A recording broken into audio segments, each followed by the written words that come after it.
Usa ka Italyanong pari nga nagpuyo sa Buda sa Marilog District sa Davao City sulod sa halos duha ka dekada, gitawag nga Good Samaritan. Atong siren kung ngano pinaagi ining report. Kapin 50 ka tuig na nga nagpuyo isip misyonaryo dinhi sa Pilipinas ang 77 anyos nga si Father Pietro Francesco Uras o mas ilado sa tawag nga Padre Nino.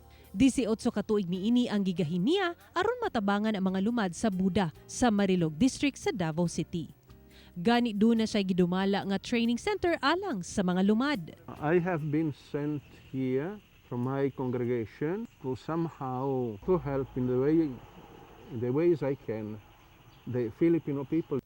Lakip sa mga ginatudlo ni Padre Nino ang organic farming, ilabi na sa kabatan-unang lumad sa tribong Matigsalog ug Manobo. It is going to help them in teach them organic agriculture so that they don't have to ask and beg many times for eating.